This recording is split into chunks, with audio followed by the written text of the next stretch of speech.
So, ayan mga kasari, good morning. So, ngayon is araw ng Wednesday. So, medyo tahimik na naman yung aking kapitbahay at katatapos ko lang magwalis ng harap ng aking tindahan. So, ngayon, ayan, mag-update ako sa inyo ng aking tindahan. O, diba, yun lang naman talaga yung content ko, yung aking tindahan. E di, mag-update tayo ng aking tindahan. Dahil kahapon namili kami ni Habi at syempre, inutusan ko po si Habi bumili ng aking soft drinks. So, yung 4 na case na inutos ko ang dumating sa akin. 2 case, tapos kalahating case ng litro. So, ang sabi, wala na lang stock dahil hindi pa nakapag-deliver. So, ganun din dun sa groceryhan na pinagbilan namin ni Habi. Dapat mag-grocery ako ng bonggang-bongga.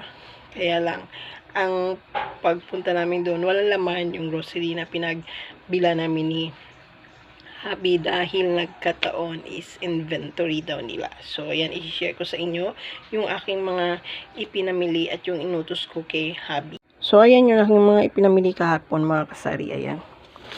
Yung plastic lang na maliit. Tapos, ayan, puro sabon. Tapos, ito yung inutos ko kay Habi na soft drinks. So, dapat ang bibilin niya is isang case ng 12 ounce Coke, isang case ng litro, tapos 2 case ng Pepsi. So, dumating dito si Habi kahapon, 2 case lang ng Pepsi, tapos kalating case ng litro yung inuwi niya dito. Kasi ang sabi niya, wala daw deliver dun sa pinagbila namin. Tapos, dito naman sa pinaggroceryhan namin ni Habi, walang laman yung grocery kasi nagkataon na inventory nila. So, yan lang yung aking napamili kahapon at yan lang din yung napamili ni Habi. So, mamaya baka babalik kami, mag-grocery kami ulit dun na sa kabilang grocery store dahil ayan, yung grocery store na malapit dito sa amin is walang laman. At tatawagan din namin mamaya yung pag-order na namin ng soft drinks. Ito yung resibo niya. Siyempre, may number din dyan. Tatawagan namin kung meron na ba silang stock. So, ayan yung itsura na aking tindahan, mga kasari. Diba?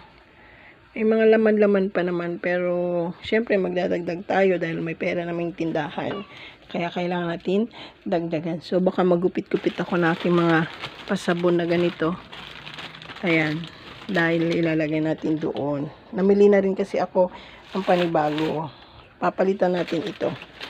Tapos yung aking mga pachichirya, yun talaga yung dapat bilhin ko kapon, yung mga pachichirya ko. Kaya lang, ayun, walang laman nga yung grocery store na pagbibilan ko. Tapos, ayan yung aking mga pabiskwit.